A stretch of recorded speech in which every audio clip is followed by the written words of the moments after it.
Good afternoon, everyone.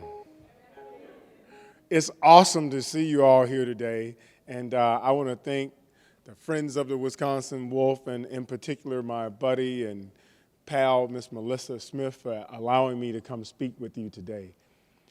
My name is Haywood Simmons, and as Melissa said, one of the many things that I like to do in life is to help bring happiness and wellness to people and to the environment as a whole. And so when Melissa talked to me about this wolf crisis and that, Haywood, there are wolves that need to be protected and there are people that love the wolves and some people that don't seem to care much about our environment and see how this all comes together, and it's really heavy work and sometimes it's tough on us to stay motivated and we have all these big fights. I'm like, it sounds like a fight for me.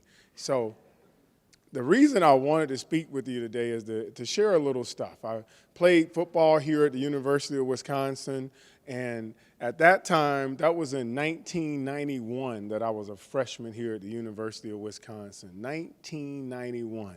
If any of you all are Badger fans, there weren't many wins going on in Camp Randall at that time, were there?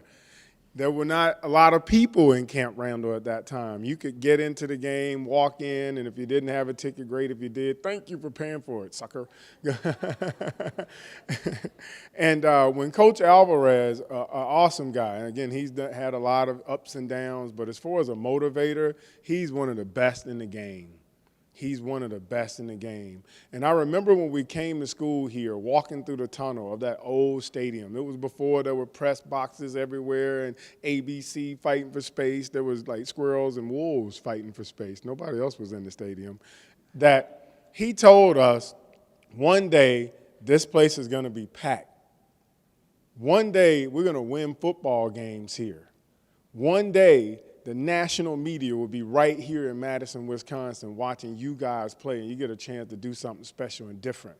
At that time, you could not buy a Badger hat in Wisconsin, in Miami, or in Georgia, where I'm from. You didn't see that W everywhere. There were no NC2A appearances, and that was not happening. And the reason I share that story with you is because I think you guys have a similar fight here, and I'd like you to know that I'm on your side. That we have a similar fight where people don't seem to be paying attention right now. Some people aren't listening. Some people are taking it for granted. When we embarked upon that first season, Wisconsin had been 5-6 the year before, and then we went a 1-10, and then we went 5-6 and 5-6, and all of a sudden change. Nobody knew it. Everybody was shocked. Madison, Wisconsin, they told me, the coaches at Clemson University, I'm from Georgia, the coaches at University of Georgia, Tennessee, are you crazy? You can't win in Wisconsin. It's cold up there. I even heard you guys lived in tunnels all year long. All year long. They live in tunnels. I don't even know where you practice football at. And then we did it.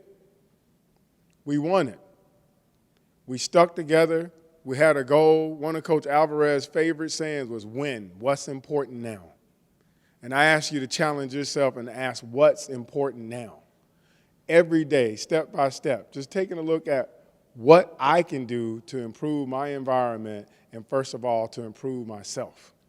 Before we go any further, I want to share a vision with you that I have. Some people might call it a dream if you like to dream. I'm a dreamer.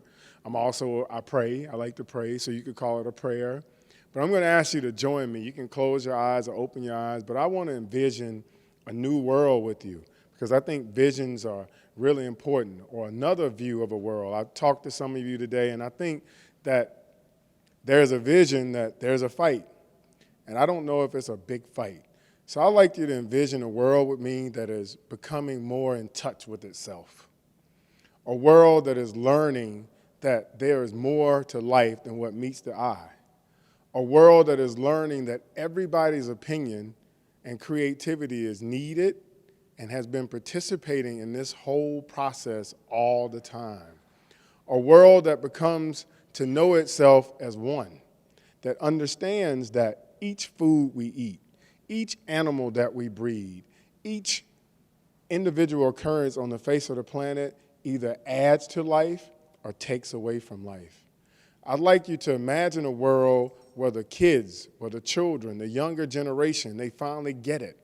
They learn that wars and disagreements are simply just that, disagreements, miscommunication. Envision a world where you wake up every morning and you feel emboldened to share your truth. Unlike what we were encouraged to do as young children, to hold your truth. And if you don't know how it's going to work, don't share it. Imagine a world where we allow young people and adults to share their opinion, to share their views, and we learn to listen to one another, and we learn to value one another.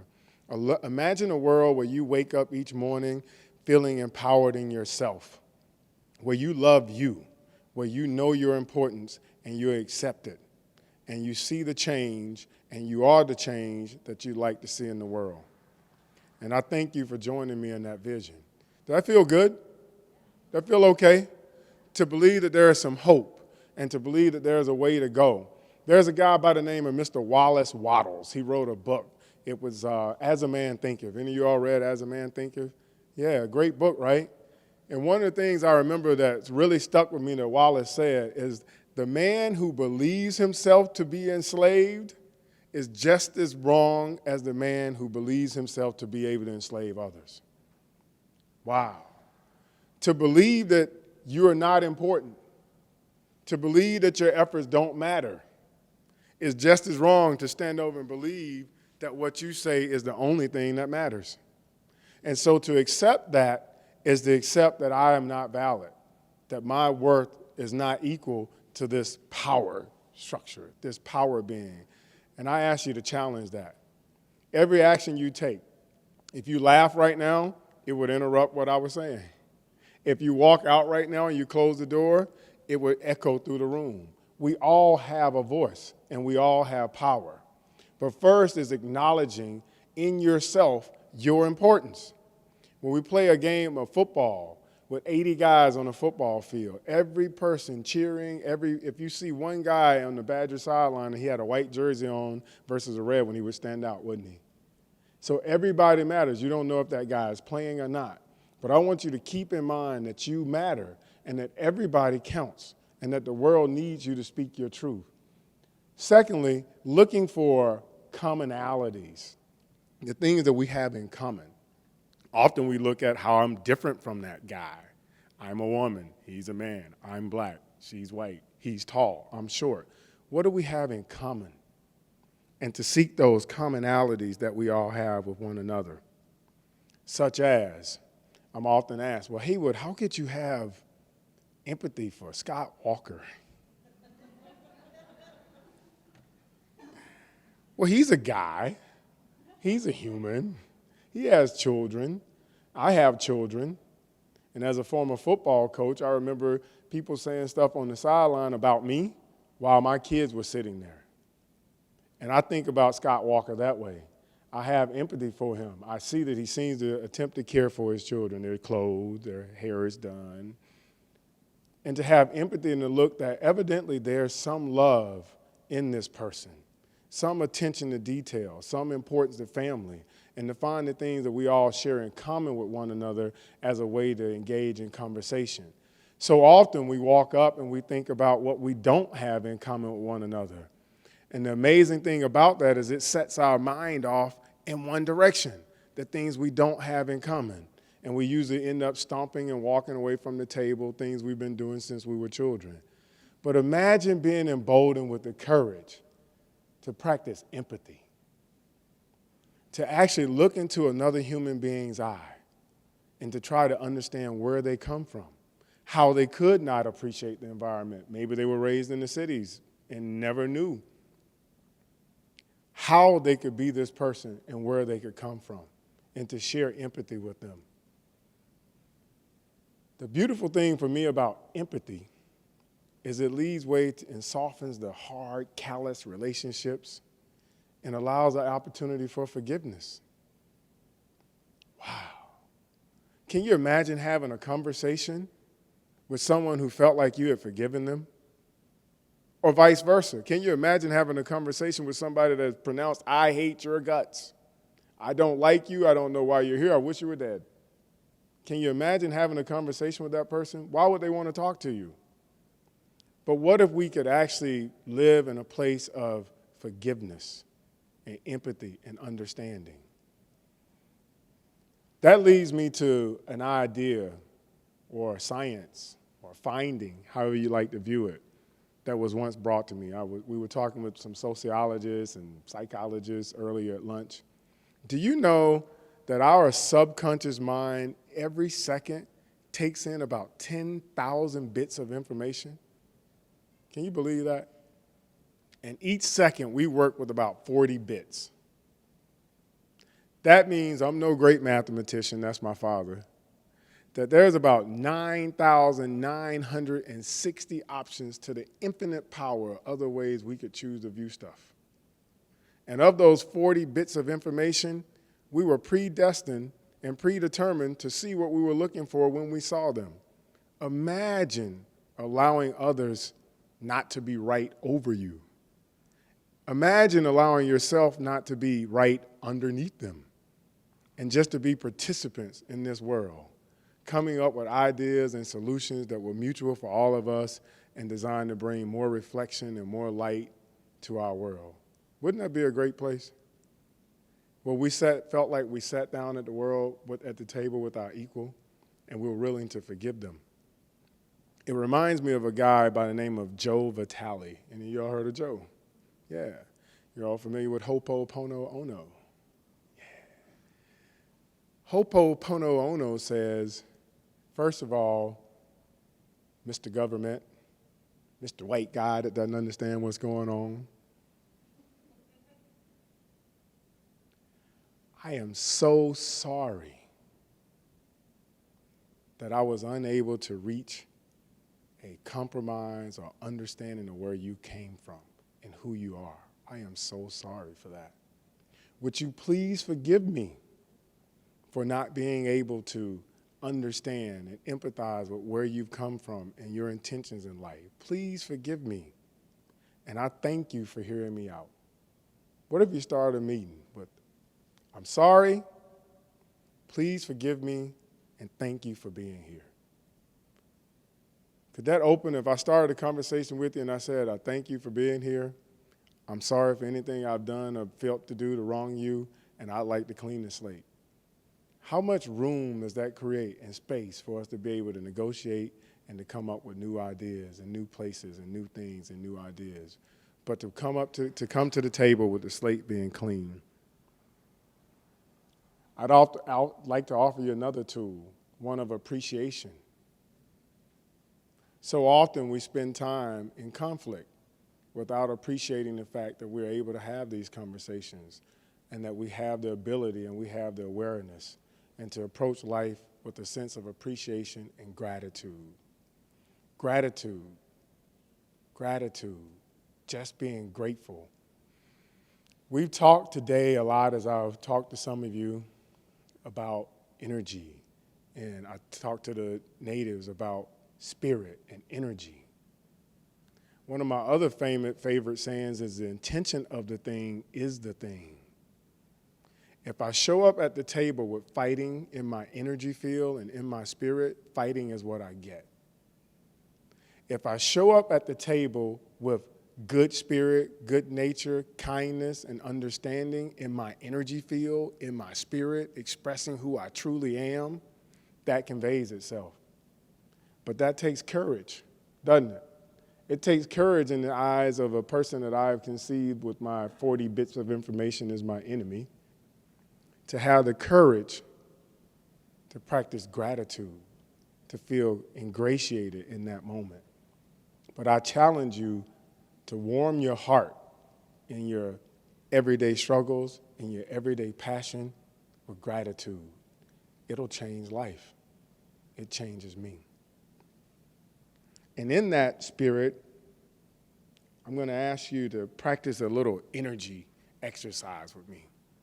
We do something at Fitness Plus, which is one of the places that I travel, is we work a little bit of energy and to use time travel and dreaming. Y'all ever heard of Qigong, Tai Chi? Yeah, using energy.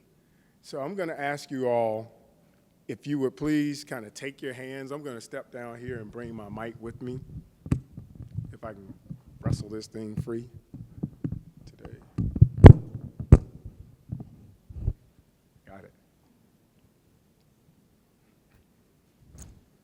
Good. So first, I'm going to ask you to take your hands, and we'll just kind of bring them together like so. Just kind of cup them. We're going to move them in and out. Just kind of imagine that you have rubber bands on your fingers. And then we'll leave them in that out position. And just kind of imagine that your fingers are connected to one another. Imagine you start to feel this energy between your hands and your heart. So now as we move them in and out, we imagine that we're kind of playing with our heart. Just move your hands in and out.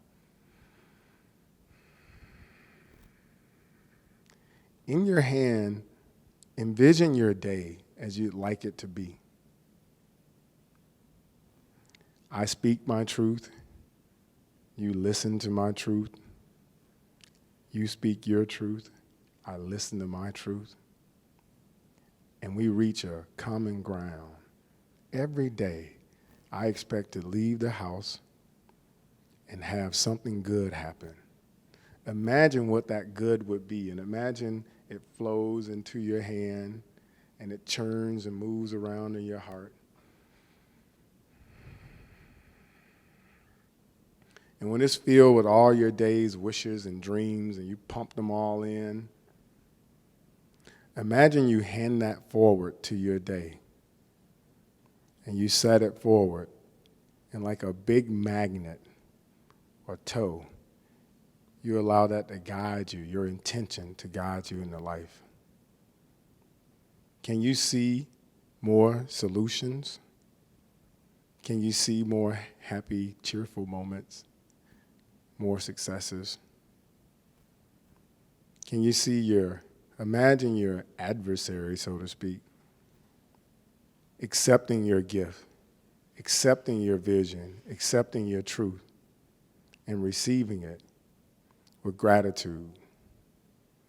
Imagine your adversary, perceived to be, hand the same ball back to you of love, appreciation of family, fear of not having, excitement, curiosity. And you empathize with their goals and their dreams. And you sign off on the idea that I appreciate you and I am willing to help you seek and have happiness, and I appreciate your acceptance of me. And we hand each other their energy balls back, and we walk hand in hand in life to create a better world. Thank you for participating in that with me. Before we go, you all have had a rough week, right? Talking about some tough things. I want to take you through a little exercise that might help you. And if I could ask you all to stand.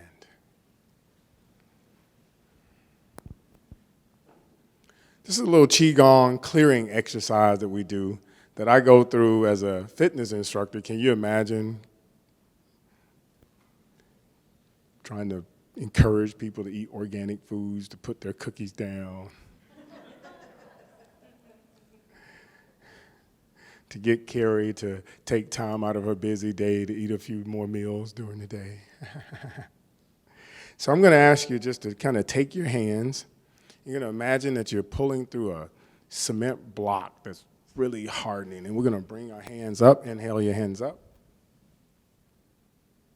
Exhale and slowly tighten and pull your arms. Thank you, Michelle. Squeeze, squeeze, squeeze. Just squeeze, tighten your shoulders, tighten, tighten, and release. Feel okay? Good. Let's do one more of those. Really be kind of tough on yourself. Imagine you're like a tube of organic toothpaste. And you're going to squeeze out all the air out of that tube and just let your muscles flex. We'll inhale the hands up. Squeeze, squeeze, squeeze, squeeze. Flex. Flex your wrist. Flex your forearms. Tighten. Squeeze your butt. Good. And release it.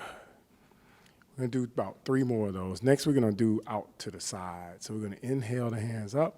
Squeeze. Flex your shoulder blades together. Squeeze your thighs. Squeeze, squeeze, squeeze, squeeze, push, and release. One final one here. We'll inhale the hands up. Exhale and press.